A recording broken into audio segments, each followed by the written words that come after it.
هم در آخرت. بعضیا بگن خب حالا ما موحد شدیم، در این را باید سختی ها و مشکلات رو متحمل، اما این حکومت ظالمه. در تاجیکستان مثلا میبینیم که خیلی از ملاها و داملاها و خیلی از دعوتگران در مقابل ظلم و ستم هایی که طاغوت و فرعون تاجیکستان رحمانوف انجام میده سکوت کردن، به خاطر اینکه جانمون در خطره، ما رو میکشن. ما اگر که حرفی بزنیم دوباره جنگ میشه، جنگ شهروندی میشه، ما کشته میشیم، اهل و عیالمون کشته میشن.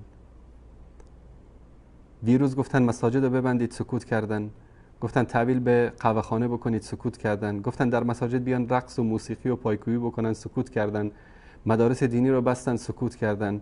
گفتن در رادیو تلویزیون کسی حق نداره بسم الله الرحمن الرحیم بگه، سکوت کردن. گفتن ریشا رو بتراشین، سکوت کردن. از ترس چی؟ از ترس جان که ما کشته نشیم. انگار که اجل به دست امام علی رحمانوف است، یا به دست خامنه ای است، یا به دست فلان طاغوت است که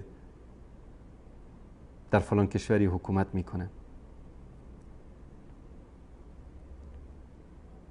کار به جای رسیده که چند روز قبل یکی از دوستان میگن که قانون جدیدی که حالا قرار است اجرا بشه در تاجیکستان که به همسران و زنان خطبا و ائمه مساجد در تاجیکستان ابلاغ کردن که هر موقعی که رئیس جمهور به یک منطقه میاد باید زنهای اینها با همون لباس محلی، همون لباسی که هیچ گونه مواصفات یک حجاب شرعی رو نداره، یقه باز، آستین کوتاه، یک دستمالچه کوچک اینجا به سرشون میبندن، گردن و صورت و همه جا عریان، با همین لباس بیان و در جلوی رئیس جمهور برقصن.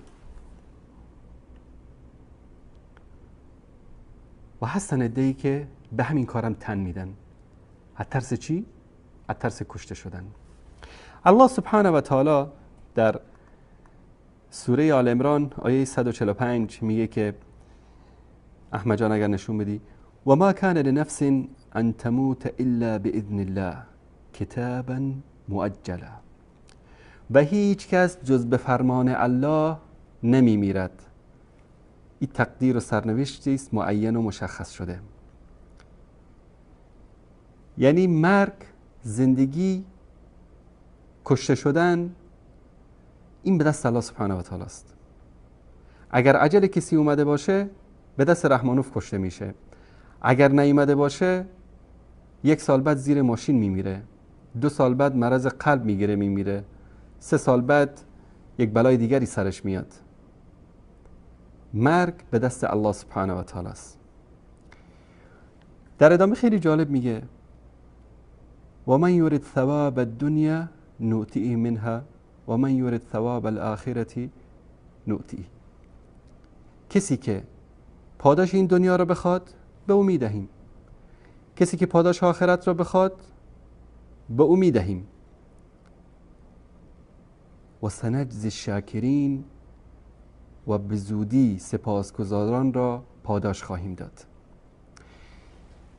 دنبال دنیا رفتی خدا بهت میده دنیا رو، دنبال آخرت رفتی ثواب و پاداش آخرت را خواهی گرفت.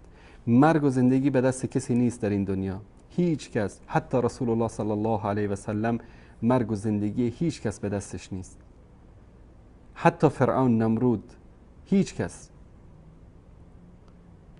1 ثانیه هم نمیتونن اجل شما رو عقب و جلو بکنن. اگر امروز کسی بلند میشه در مقابل یک طاغوتی قد علم میکنه، اگر اجلش نیامده باشه با همه لشکر و با همه پلیس و با همه سربازان گمنامش نمیتونن کاری بکنن، چون که اجل انسان به دست الله سبحانه و تعالی است.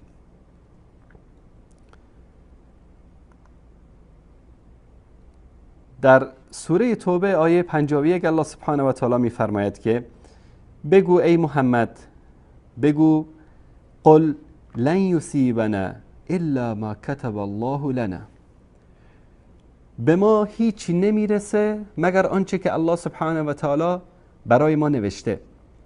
آنچه که در تقدیر ما نوشته شده باشه ما اونو میبینیم.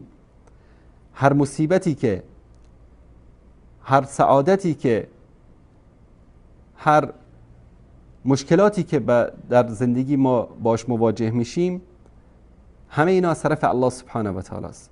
قل لن یصیبنا الا ما كتب الله لنا. به ما نمیرسه هیچ چیزی، مبتلا نمیشیم به هیچ مشکلی مگر آنچه که الله سبحانه و تعالی برای ما نوشته باشه. هو مولانا و علی الله فلیتوکل المؤمنون. الله سبحانه و تعالی مولای ماست. مؤمن واقعی چیکار میکنه؟ علی الله فلیتوکل المؤمنون. مؤمن واقعی توکلش به الله سبحانه و تعالی است. به فکر این نیست که والا اگر من فلان سخن حق رو در فلان جا گفتم شاید که شهریش قطع بشه، حقوقش قطع بشه، زندانش بندازن، فرزندانش از گرسنگی بمیره. به این چیزا فکر نمیکنه، چون توکل این انسان به الله سبحانه و تعالی است. در سوره یونس آیه 107 الله سبحانه و تعالی میفرماید که و این یمسسک الله بضر فلا کاشف له الا هو. اگر که به تو سختی و مشکلات و رنج و اندوهی برسه، هیچ کس نمیتونه اینو از تو برطرف بکنه مگر ذات اقدس الهی. و این یردک بخیر فلا راد لفضله یصیب به من یشاء من عباده و هو الغفور الرحیم.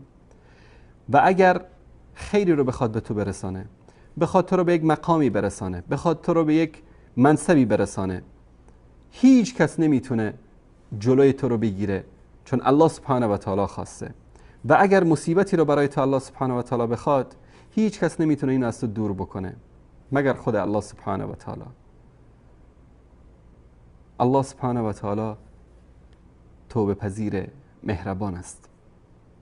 پس اگر مرگ ما، زندگی ما، همه چیز ما به دست الله سبحانه و تعالی است و ما باید این یقین رو داشته باشیم که